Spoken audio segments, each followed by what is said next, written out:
Dun, dun, dun, dun, dun. Y'all ready? Y'all ready for this?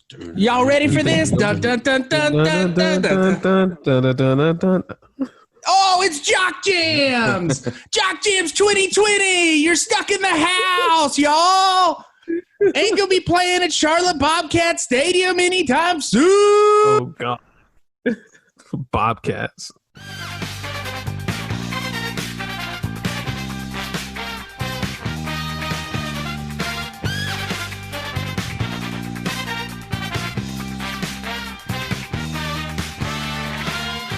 Welcome to $2 Steak, a pro wrestling podcast. I'm your host, Aaron Varnum. Joining me today, as always, Big Mike. Yep.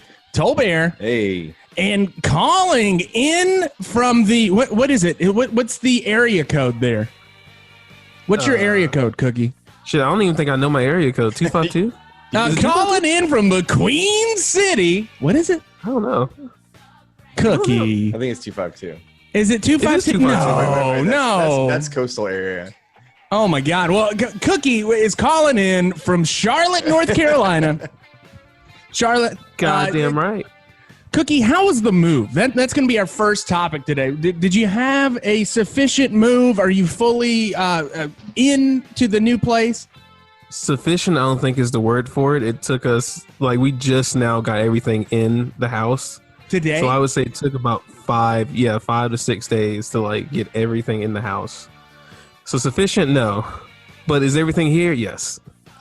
So how many boxes of wrestling DVDs did you bring with you?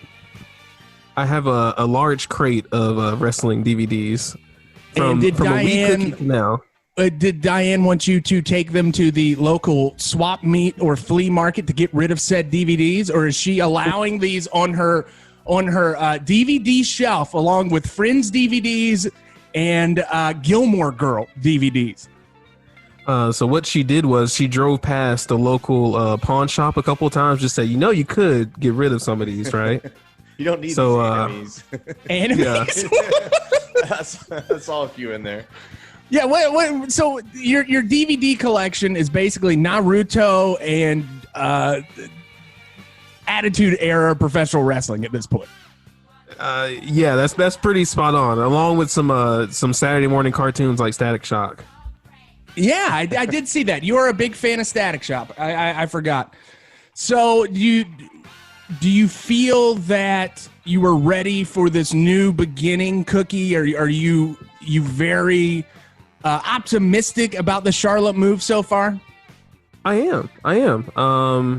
It's been nice and quiet in this little apartment, complex and whatnot. So it's been fun. It's been hard moving all this crap up 3 flights of stairs. Well, you need the exercise. I do need to. We all need to exercise, Aaron. You do too. I can see those titties from here. Hey now. Oh, I'm sorry. I went too far. That I think we're gonna have to bleep that out. The speaking out movement. You're assaulting me, harassing. Oh, I'm sorry. Let me dial that back. Can we? Are we live, pal? We're live, pal. Oh shit. Never mind. Oh well. So anyway, Cookie actually, he was very saddened by what happened yesterday. We, for the past week or so, we have been gearing up for the first independent wrestling show in Wilmington since the pandemic started. We were going to go watch it, and it had a change of venues a couple times. It was going to be at the local YMCA building, I think near Ogden, which is one of the outskirts of Wilmington. But Ogden, with the edicts of our government, they did not want that amount of people, the hundreds and hundreds of people that were going to be coming to this independent wrestling show to be packed together in an auditorium at the YMCA. So they decided to do the most independent professional wrestling thing you can do and set up a ring in the middle of the local bowling alley parking lot. So we got to tailgate and sit down and watch a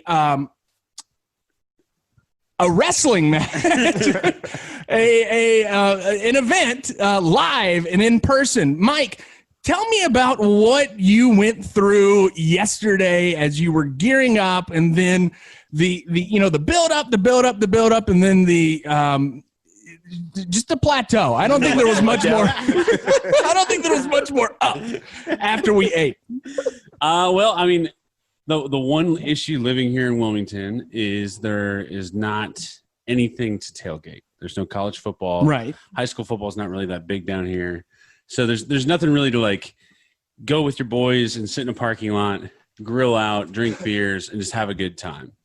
And so as soon as you found out that they were potentially going to do this in a bowling alley parking lot, it just sounds ridiculous. You said, do y'all want to go and maybe tailgate? And I immediately was like, yes. Tailgate, yes. I will go. I need to drink beers in a parking lot. And I think I found that out like late at night, and I think I sent the message at like 1 a.m. and Mike somehow woke up to this message. Dude, that's why I never saw it. I was like, when did this even come to me? This is the tailgate gods. And then Mike was like immediately like, oh, we're tailgating. And I was like, I was thinking that we were going to have like, chips and some haluva dip and like, have maybe a couple beers. Mike brought his whole fucking like. It was a tailgate setup, man. Mike brought 2 stoves. I'm from the Midwest. This is how we do it. And cooked macaroni and cheese. Hold on. Let me go through the. I'm sorry. The menu down for you. We had bratwurst with peppers, oil that were cooked in a fine vat of butter and beer. We had hot dogs. Hot dogs, that's right. Travis and his wife brought a guacamole dip and a bean dip. Delicious bean dip. And then I made not just a macaroni and cheese. It was Annie's 3-cheese blend macaroni and cheese with bacon. With bacon. Homemade bacon. Homemade bacon that I made that morning. So homemade bacon mac and cheese. Lardons. Topped it all off. We were a little worried there because we get there, we put the tent up, it starts raining. Mm-hmm. So we're like, all right, well, they're not even putting boards on this ring yet. I'm not going to pull all my shit out until I know for sure that this is going to go down. And not only was it like raining, it was pouring and thundering and lightning, and we're standing out under this tent and we're like, well, fuck it. Like, I guess we'll wait around a little bit. I think that's the saddest I've seen Mike, to be honest with you. I was more just like my feet were wet. Like that was like it's kind of just disappointing. Once your feet get wet. But I had sandals on, so it worked out. But slowly the clouds opened and we realized we were going to get to do this thing. And I said, Aaron, back your truck up right now. We're going to do this because if I pull all my shit out, I'm not quitting until we're done. And it ended up went off without a hitch for the most part. We had no less than, tell you what, actually, I'm going to word this in a way to describe the vast amount of people that were very happy and wanted to procure some of my food. I would say probably 10% of the crowd came up and asked if we were selling food. Right. So that was about 5 people came up. About 5 people came up and they're like, hey, you selling them dogs? You selling them dogs? There, you should have turned a profit, man. That's what y'all make money?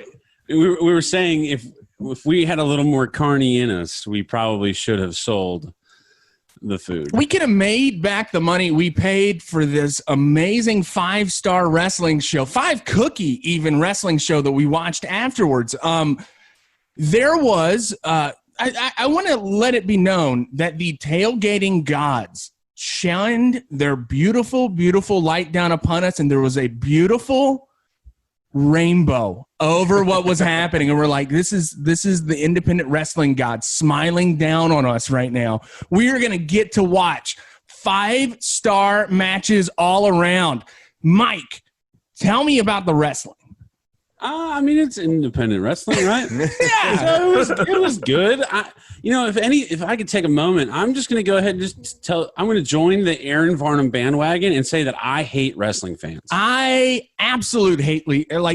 I hate them so much. Because wrestling fans are the worst. It's like watching WWE when there's a dead crowd, and you get there. There's 50-ish people here, and Travis, Aaron, and I are the only ones cheering and booing. No one is making a sound. Nobody's doing it. It's just like I don't like. You lose track. You look at your phone. You don't know the new guys come out. You don't know who the good guys, who the bad guys is, because nobody's cheering or booing anybody. It was a little frustrating, a little disappointing. I can't imagine working in that kind of situation. It must have been tough. Yeah, it seemed to be you hear comedians talking about tough crowd. That was the epitome of one. You have these people that have been cooped up in their house for the past 4 to 5 months, staying inside, not being able to raise their voice and have a good time. They go out to the Cardinal Lanes bowling alley parking lot. They are ready to blow the roof off this bowling alley, and the whole time they're just sitting on their hands. At one point, I had a good heckle back and forth with the announcer. I forget what it was about Braveheart or something. Well, I ended it with Braveheart. The guy's name had heart in it, and he was making puns, and I was yelling puns, and it was a good time. But that's how dead the crowd was. Aaron, you have to understand, most of these guys were doing that before all this happened as well. Yeah, never it's leaving true. their houses or talking to anybody. And we're watching this match, and that slowly, as the show progressed, the belligerence of one Big Mike and Travis started getting better and better as the show went on. It always does. It always does. And then towards like the main event, they're like, "Yeah, you slapped that leg." I'm like, "Shh, don't tell them how the sausage is made. Come on, Mike." That was a Travis comment. That was a Travis comment. I've never seen Travis a little bit inebriated. He was a lot of fun. He was louder than I've ever heard him before. But it was tough because like we're sitting in the bed of Aaron's truck and we're back off of the crowd a little bit. We're cheering, and smacking the truck, trying to get people to clap and fire up the good guy, and like nobody gave a shit. There's no fire. There wasn't even smoke.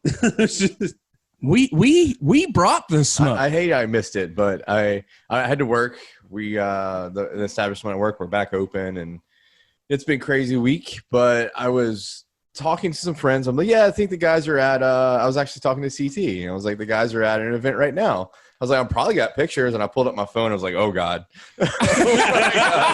yeah, there's pictures. Wait, Cookie's got something to say. Yes, Cookie. I have a question. That picture of the guy in his tidy whities in the woods, was that a wrestler getting ready for? Yes, it was. It was. Yes. I also like the guy in his car. Yeah. Which one? The zoom in of the guy in his car. Oh yeah, he was my favorite the whole night. He looked like he was in it. Cheersing 2-liter Diet Cokes at one point. Cheerwines. So I was given a gift from Big Mike's wife yesterday. She knows that I'm not a big drinker, so she brought me a 2-liter of Diet Cheerwine, and I'm like, well, am I going to drink it out of the bottle? We don't have any cups. So I took a couple sips, and then all of a sudden I see a 2-liter Cheerwine somewhere else. And I'm like, what the hell? Did somebody steal my Cheerwine? No. I was not the only person drinking straight out of a 2-liter Diet Cheerwine bottle at this event. So we had to cheers it, and then we had to chug it. Oh God! Oh, we also saw Cookie. Cookie was at the event yesterday. Yeah, I was not at the event. Let's go ahead and clarify that. My girlfriend thought that I was at the event, apparently, but I was not at the event. Cookie, what did you think when we sent you that picture? So that we found a fan at the event that looked very similar to Cookie. And as a joke, we took a picture of the fan and said, "Cookie, why aren't you talking to us?" And tell me the whole interaction. What went through your head, and how did your girlfriend react? So in my head, I was like, that guy's fro looks lopsided. That was the first thing. And I showed the picture to my girlfriend. She was like, "Oh my God, that looks just like you." And I said, "God damn it. No, it does not." I felt kind of bad. I'm like, is this racist when I sent the picture? But then once Diane confirmed it, I said, thank God. We had a confirmation from Diane. So other events that happened throughout the night, I was able to take some amazing photography pictures. Hold on. Aaron was talking about the low budgetness of what we were about to watch. And then Aaron was, as soon as we get there, Aaron's in his element. He was gone for like 20 minutes doing Aaron things, talking to all the wrestlers. And then he'd kind of saunter off and take a bunch of photos and come back and be like, yeah, this is the wrestling isn't that good. Like, no, I did not say that. Why are you taking all these wrestling photos then, Aaron? Because I wanted to try out my new camera just in case we have a steak fest at some point. We got to have some good photography there. Don't laugh. Don't laugh, Mike. So we were able to, sit there and be entertained on a Saturday night. It felt good, especially during a pandemic, that we were able to get together, socially distanced. We were safe. We kept our own little corner the whole time. Except for the random people that came up and were like, you got hot dogs. Well, actually, I will say, the one patron did wash his feet in the puddle next to the truck before asking us if he could buy a hot dog. Yeah, tell that story, please. Travis loved it. I mean, it was essentially what I just said. Like, some guy just is walking up to the truck and washes his feet in the puddle and then proceeds to walk up to him. And then says, hey, is this a flea market? Yeah, I thought this was a flea market. I was going to buy something. Oh, my God. No. Why was he washing his feet? Because we were in a bowling alley parking lot. With big puddles all around, dude. Come on. His feet, I guess, What the hell? Can I just say that I almost lost my mind when we pull in, we set up a tent, and somebody comes up to us and goes, y'all here for the wrestling? Nope. No, every Saturday I just find a parking lot and put a tent up and start drinking beers. Drink beer and cook food.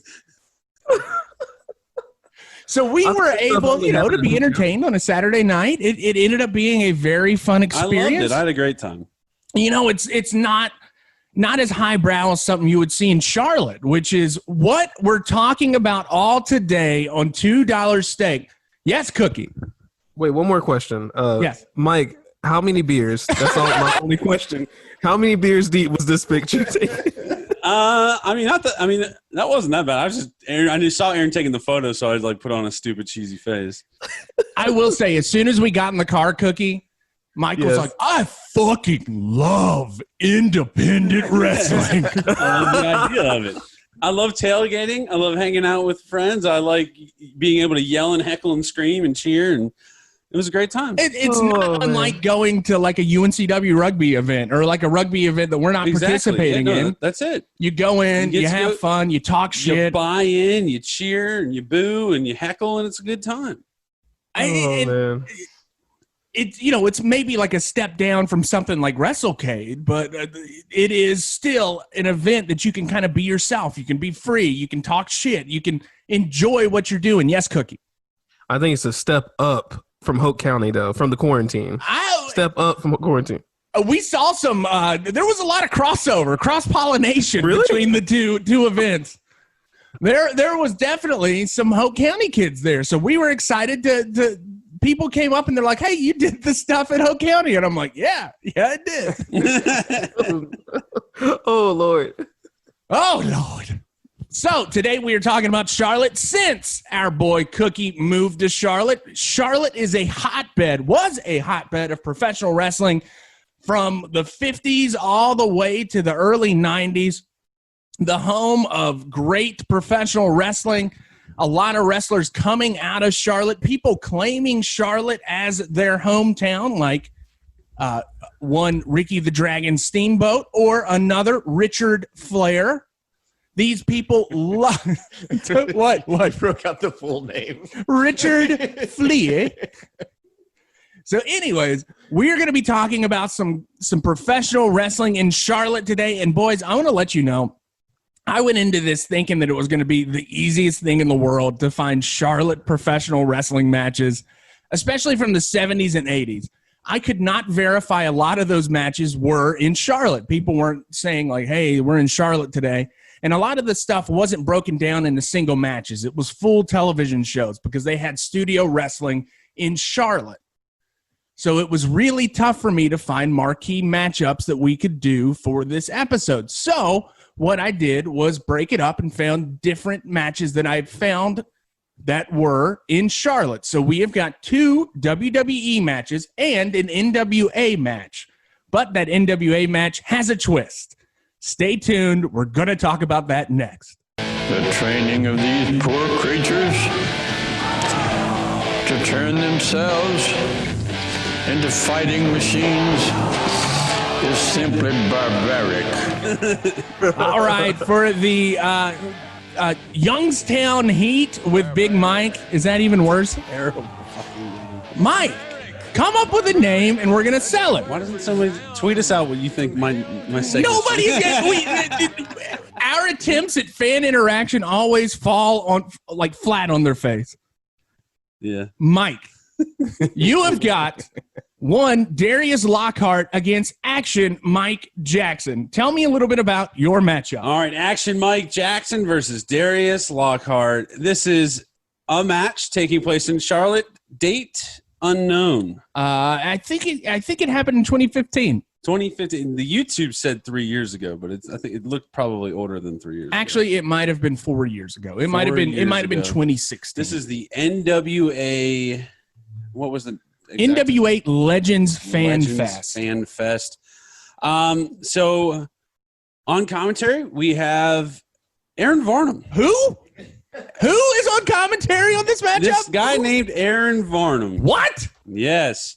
And, not my favorite announcer, but, he does a decent job. That is bullshit. I am up there with the ranks of Jim Ross and Tony Schiavone. And I think it goes Jim Ross, Tony Schiavone, and then Aaron Varnum in the top three. No, actually, it was probably pretty bad. I'm sorry, Mike, that you had to sit through that. Well, I laughed a couple times, but so Darius Lockhart had just come back from Japan, correct? Correct. Young guy, 20 years old. And Action Mike Jackson comes in, little. He's a grizzled veteran, you would say. Would you say that? I would say he looked grizzled, and he was definitely a veteran of World War II. He was 68 years old. A 68-year-old man wrestled Darius Lockhart, a 20-year-old. Yeah, so as soon as you hear that and you hear this guy on the microphone hyping it up, you're curious as to what you're gonna get. Overall, I think the total match length was between like 12 and 13 minutes. Yes, and dude, action packed. Non-action Mike Jackson lives up to his name. 68 years old, no quitting that guy. He had some really, really tough arm drags and like just still looked pretty crisp. Had he been working this entire time, or did he come out of? He came out of retirement. So like the story that I heard, and people can correct me if I'm wrong. I'm sure Zane will at some point, because apparently the veil has been opened and I'm full of shit a lot of the time. He had worked a lot in the 70s and 80s coming out of Alabama. Always kept himself in great shape, worked sporadically, and then they're like, hey, you want to come to this Legends Fan Fest? And he's like, sure.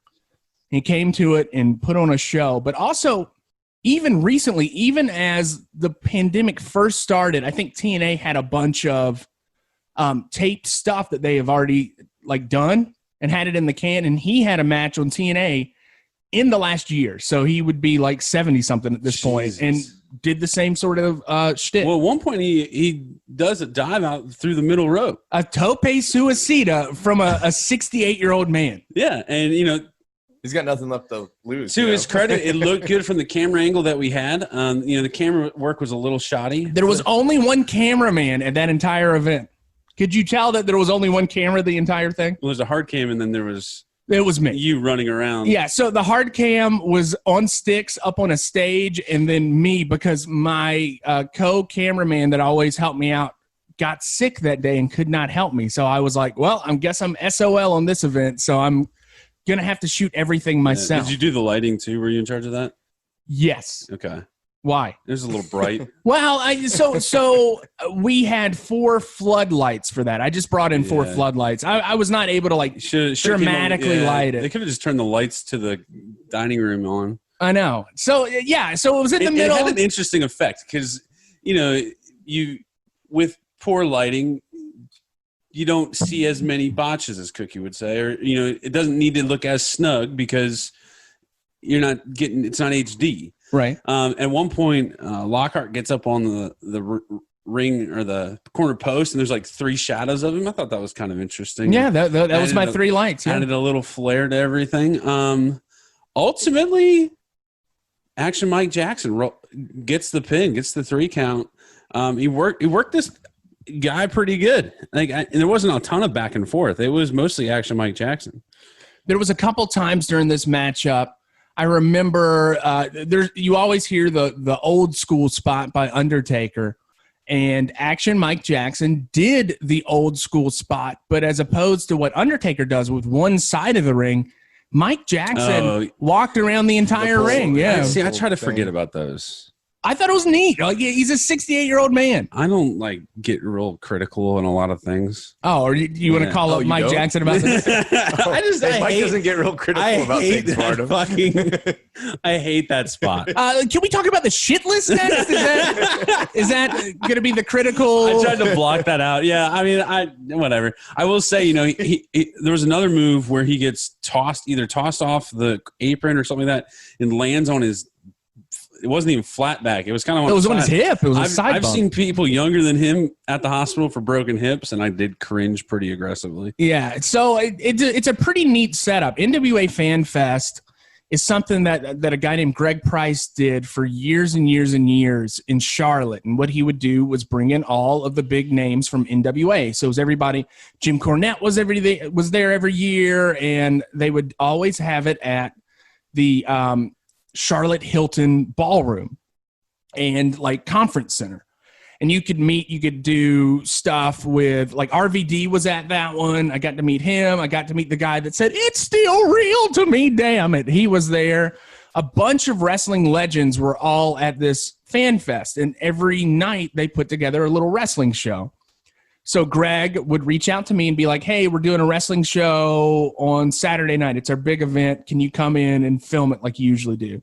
I'd drive up to Charlotte, get the stuff. I'd get a hotel room for one night, film it, put it together, and then head back, air it on my show. But then I'd also give it to him to sell for DVDs.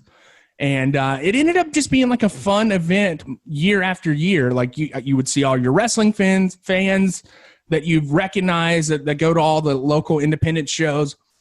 But then you would have like wrestling seminars. Like, so somebody like Tom Pritchard, who is Dr. Tom Pritchard from the Heavenly Bodies, would come in, and a bunch of wrestlers would get to learn and have one-on-one sessions with him for a couple hours and do stuff like that. So it ended up being like a big deal. And I think it was just like, it kind of kept that mystique for Charlotte being an epicenter of professional wrestling. Got you. At one point, commentary says that they're trying to lead to a break, and they say we got to pay our sponsors. And I think you meant show our sponsors or pay our bills. But I laughed out loud because I said we got to pay our sponsors. You basically implied that you were paying sponsors. At that point, I wish. No, so like when I started off, full disclosure, this was an episode of Midnight Mayhem, the show that I used to do on the channel in Myrtle Beach that I used to work at. And the sponsors, like, so when I first started the show, I would have to pay $80 a week for an episode, and it would air at 1 a.m. on the CW network in Myrtle Beach. So 1 a.m. it came on. It was not called Midnight Mayhem at first. And people started watching it for something, like somehow people started finding it, and like, we got a number in the rating book. Getting home from the bars. Yeah, people were drunk. In Myrtle Beach. They're coming off Ocean Avenue. Like, people were drunk, especially during the summertime. And we'd get like, people would be like, "Hey, you got that wrestling coming on tonight? We need to watch that wrestling."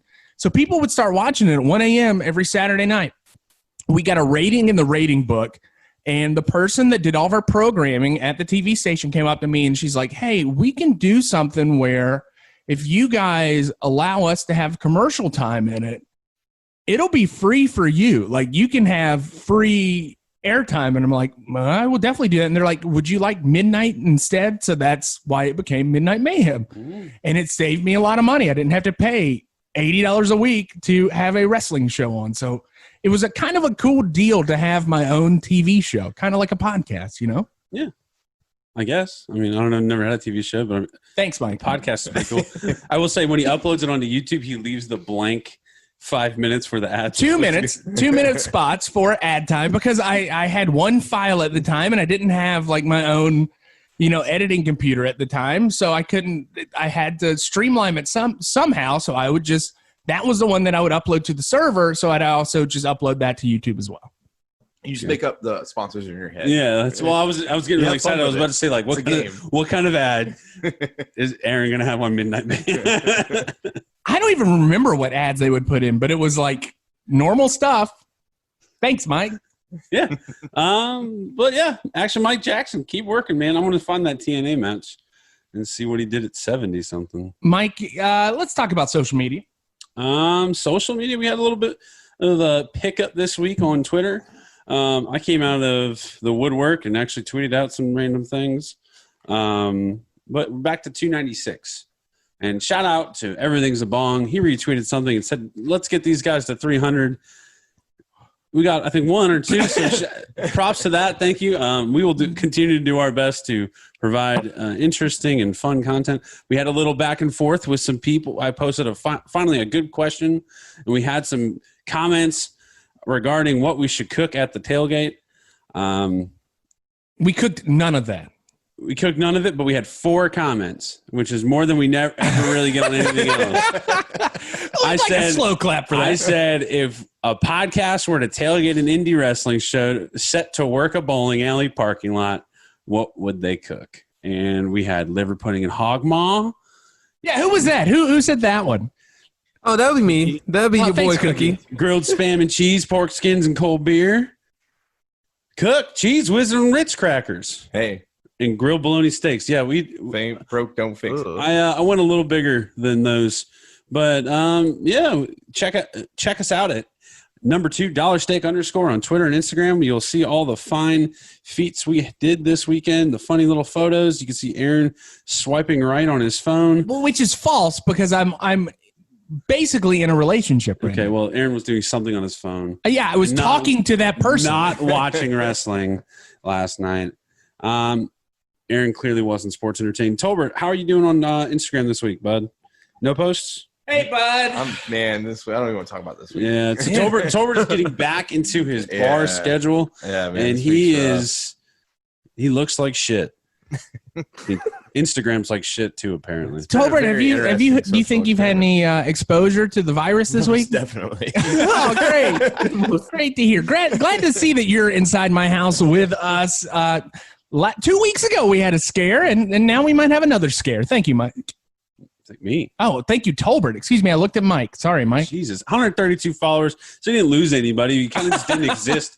He just didn't exist in the space this week, which is fine. I know how you feel, man. I worked 10 days straight, and last Thursday, that was terrible. That sucks. Yeah, man. 2020 sucks so much. Yeah, man. I work 5 days a week. Cookie, how many days a week are you working? None. Okay. All right. Just making sure. 10 days a week. COVID 2020. Just organizing those EVDs. Do I do it with I'm going to organize them either alphabetically or color coded. Color coded.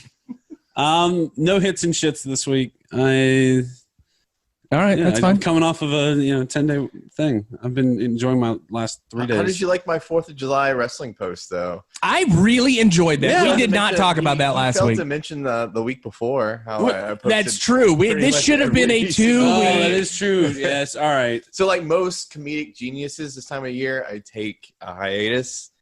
So. Do most comedic geniuses do that during this time of the year? Tolbert did have a string of perfect Instagrams. Correct. To celebrate the great birth of this nation. That's right. Involving Sting and Dusty Rhodes and Mark Henry, Terry Funk. Who's Terry Funk? Get the fuck out of here. The greatest of all time. That was the first one you posted. Thank you for that. Yeah. Because I think Aaron, I sent it to you and I was like, hey, Tolbert. You have to post this. Yes, Cookie. How upset were you that Terry Funk did not create a Twitter? All right, so there was a scare that today. Did that happen? Yeah, so Zane sent us a message. Not that Zane. So Zane obviously went back to being a babyface for a couple minutes today when he sent us a message, and said that Terry Funk had created a Twitter account and posted a video. And I watched the video, and for about 5 minutes, I was like, having a meltdown. I'm like, yeah, Terry Funk. Woo! He's got a Twitter. We can finally maybe get him to listen to our show. No, don't listen to our show, Terry, because then you'll send us a cease and desist. But about 2 minutes later, I found out that it was a fake, and my dreams were crushed. It hurt me, man. It was sad. I want to know what Terry is doing during coronavirus. He doesn't have time for Twitter. What is he doing? Sean horses. Gardening. Imagine he I don't know, makes pictures. He's probably listening to ICP. Listening to ICP while doing gardening. Yeah. Yeah. I actually had a funny conversation with my boss last night about ICP. Apparently he met them in their early days has one of their demo tapes, and they beat up his roommate. Yes. Whoop whoop. Yeah, interesting story over beers last night. Now, did you openly admit that you were a closet? Oh yeah. I'm out of the closet. All right. So were you like, you're an ICP fan, and he's like, Yeah. What did he say? Like, how did he bring that up in conversation? We were just after work beers, hanging out. I don't think normal people talk about ICP. We do. We do. I don't know how it came up. Oh no. Funny story. This is how it came up. All right. This is our first week open as a bottle shop, right? So not many places are open downtown, so we draw a bunch of interesting people. Correct. Some juggalos came into the bar, right? Okay. One of them had, the little cricket cages you used to go fishing when you were a kid to keep your crickets in? Yeah. It's like right? we put the sand fiddlers in? Yeah, exactly. Or a little bigger than that. It's like a mesh cage. Yeah, I know exactly what it is, yeah. He had a hermit crab and a sparrow, a live sparrow, inside of a cricket cage, like holding it. In the bar? Yeah, he came in the bar with it. Why did your doorman allow that in? He wasn't there at the time. Okay, that makes sense. Same reason why you allowed that anaconda in there. Yeah. Weeknights get interesting because it's just people downtown Wilmington. Anyway, are weird. that's how juggalos came up. You're like, they were juggalos. We started talking about juggalos, and then stories of ICP came up. Oh, Anyway, that's there a you fun go. tangent right there for you kids. Whoop whoop. Whoop whoop. But yeah, this fucker had a fucking live sparrow in a cricket cage walking around downtown Wilmington. Did he train the sparrow? I don't know. Apparently, he got along with the hermit crab very well. They're like, Maybe he's worried about like carbon monoxide building up and he's just carrying it around. yeah, it's not a canary. Yeah. Where were we? There's Fago in them there heels.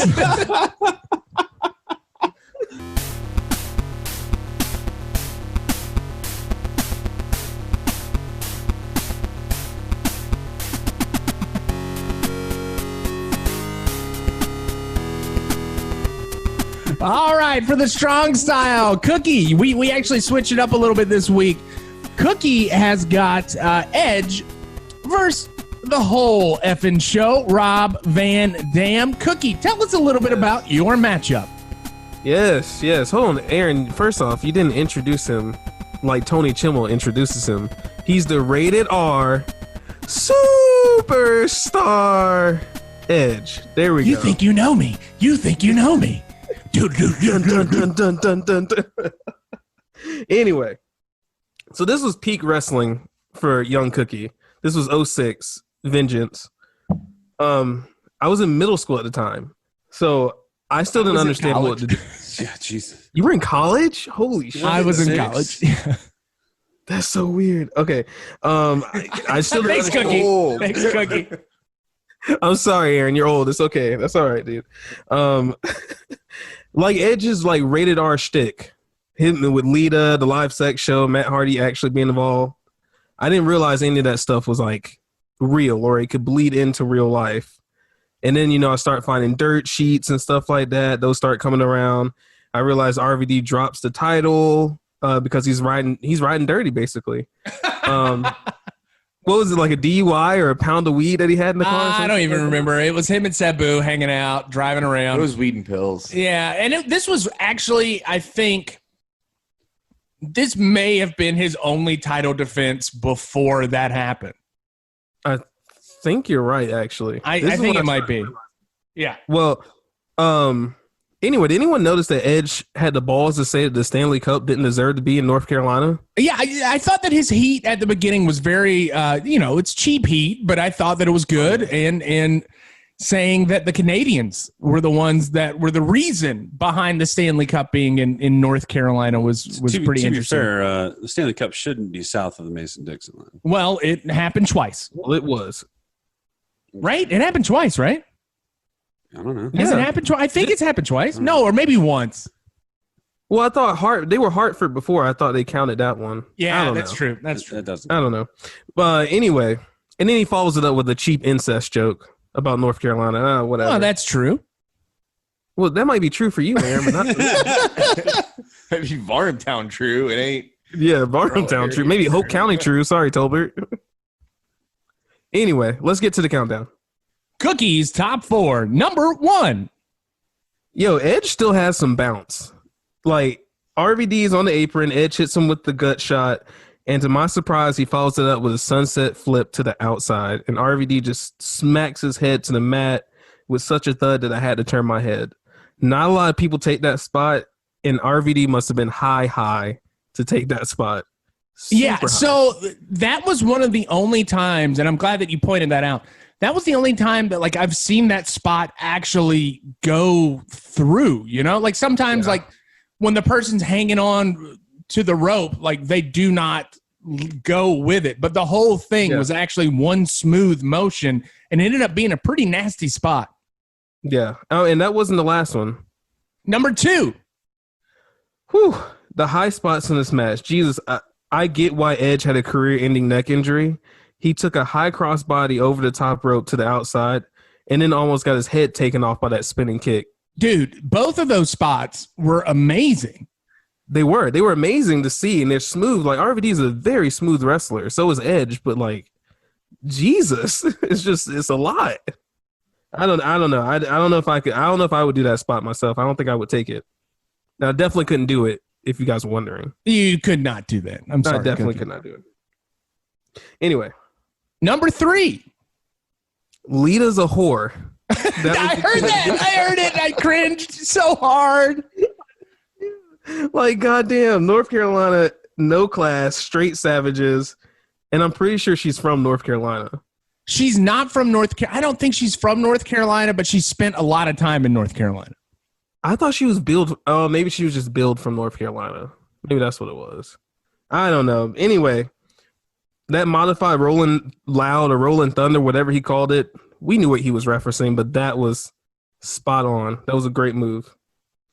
Number 4. Ref bump. Edge with some of that color the hard way via the Van Daminator. A miscommunication between Edge and Lita where Edge misses the spear and runs headfirst into a chair. And then RVD hits him with the best looking frog splash in the business. RVD retains. How about that for a match? I think I remember watching this match live, probably at the local BW3, because that was where me and all the other wrestling nerds went to go watch free pay-per-views, so I didn't have to put it on my parents' monthly cable bill. But that was such a fun time to be a wrestling fan. Like, it was a good time to be, and those were some great matches between all those people. Do you have any honorable mentions? Oh, well, hold on. Before I get to that, still, this is part of number 4. Okay. The ECW locker room afterwards with Aaron's favorite wrestler, the Sandman. That's right.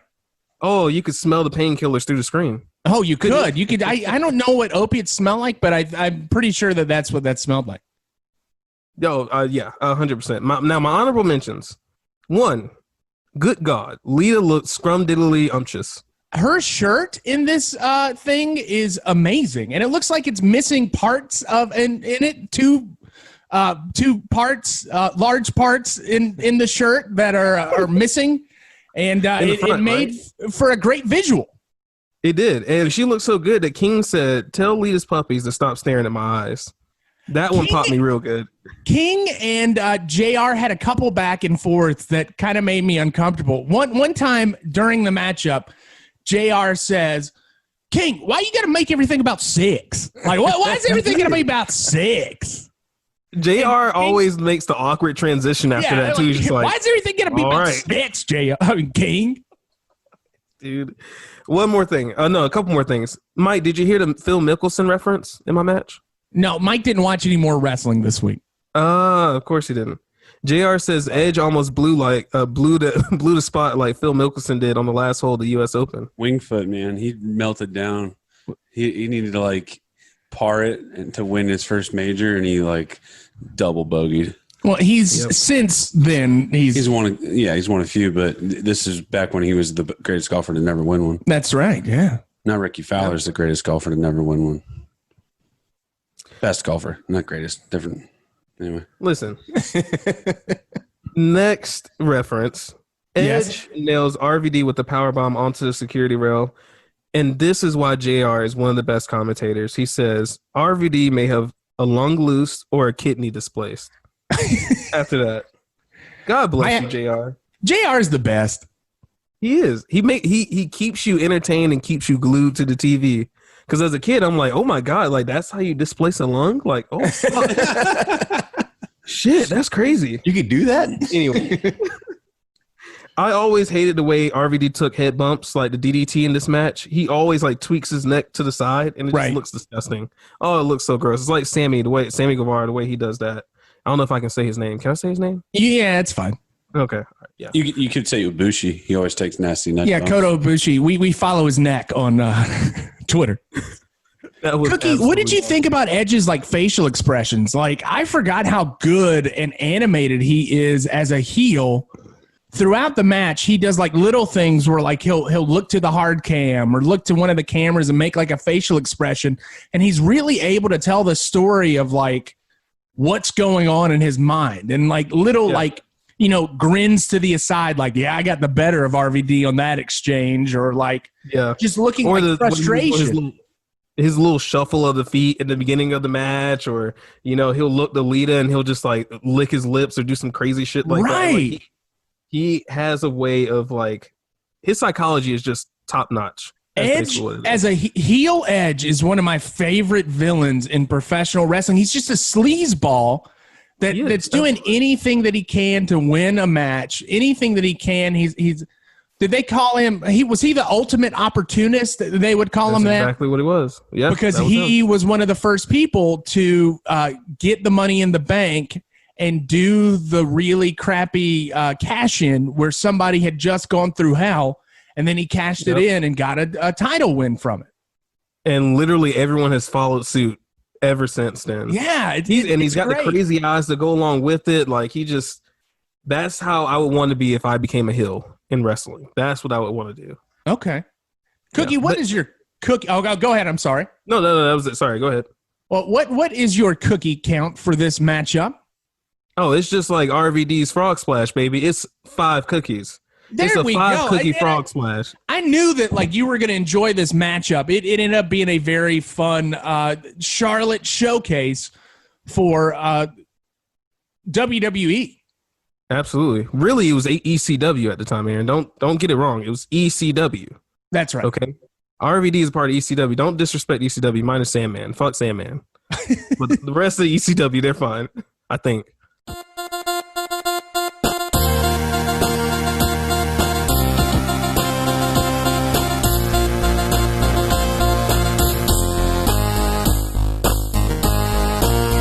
All right, for the high spot, Tolbert has a ladder match between Team Angle, which is your boy Cookie Benjamin and Charlie Varnum, against Latino Heat, Eddie Guerrero. I can't roll my R's, so Eddie Guerrero and Taijiri. The Japanese buzzsaw. Taijiri? And what a matchup this is, man. Oh, Jesus Christ.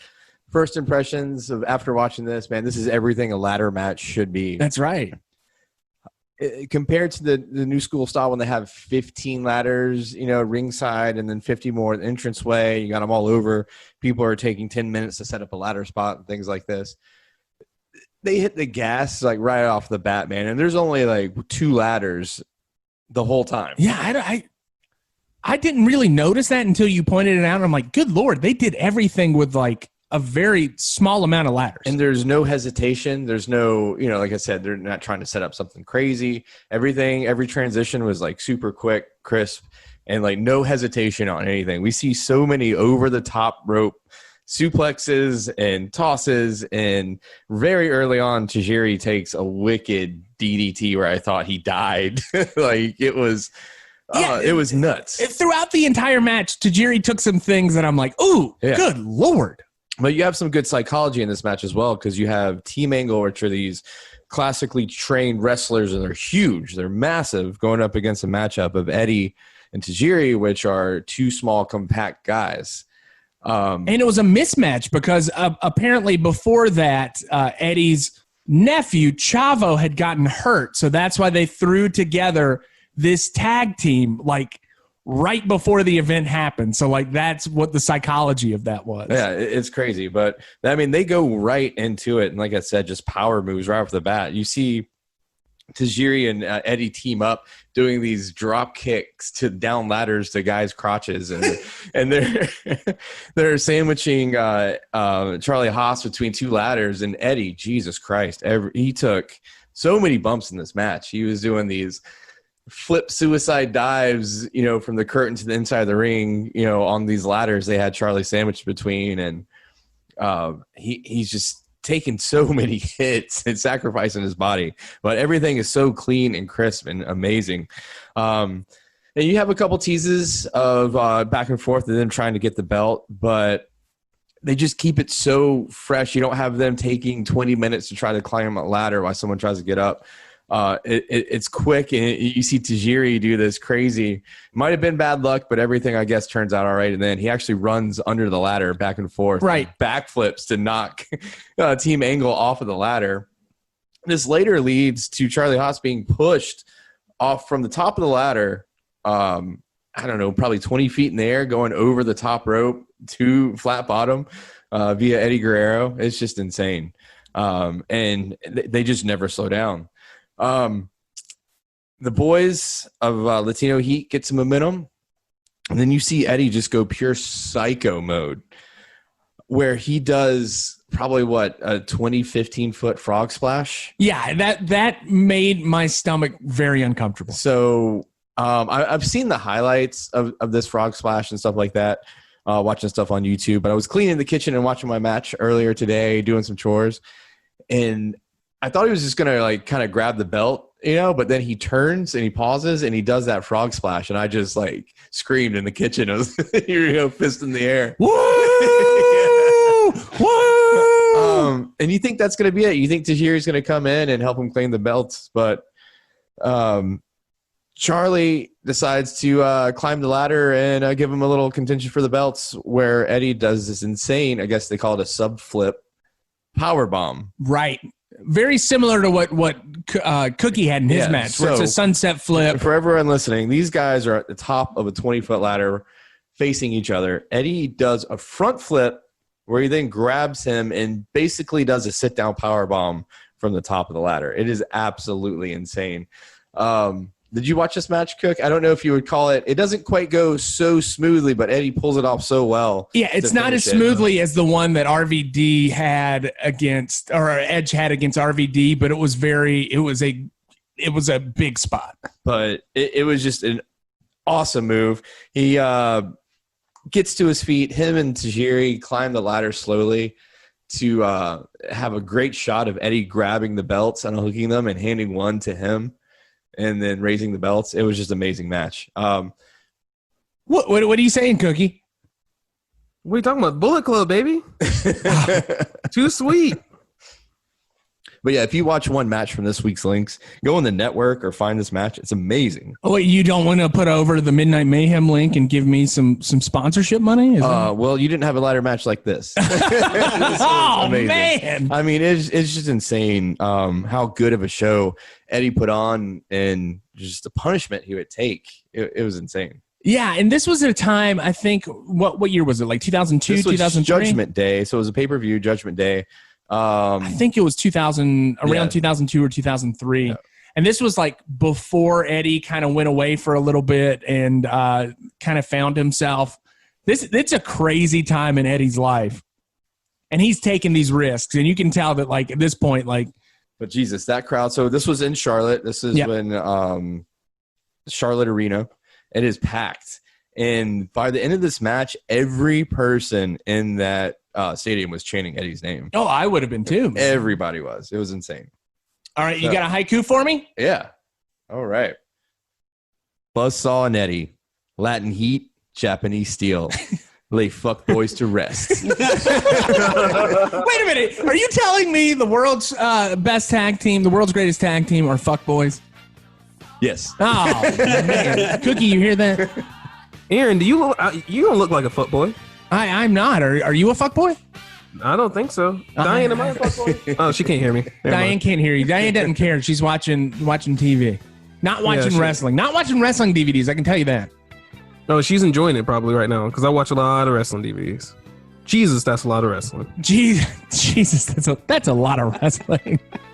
I am glad that we were able to get you on the horn today, Cookie. It feels like Around the Horn, that TV show. We've got Cookie as a contributor on the TV screen looking at us as he's telling us all sorts of stuff. We're glad that you were able to settle in after the wild and crazy going away party last week. Tolbert, let me tell you, last week's going away party would have given you heartburn. That's about it. Were you able to eat all the cupcakes, Cookie?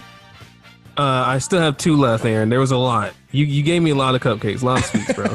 We thought there was going to be a lot of people. It ended up just being 4. God. I'm like trying to give them away. I'm like throwing them over my balcony. Like now you know why I'm so aggressive with food. I want to get it out of my sight. I see. Yeah, I get it because you're just gonna eat it. And that's how I feel right now. Yeah, I'm like get this out of here so I don't I don't have any leftovers. That's why I keep my fridge pretty barren. That makes sense. Aaron, what do you eat then? You filter Duke's feed? mayonnaise. I eat mayonnaise. I eat cheer wine and coffee creamer. That's about it. You need an air fryer, man. I do have an air fryer, Cookie. Oh, you do? Well, then why don't you use it? It's a long story. It's a long story. He does have one. Oh, shit. I didn't know that. My bad.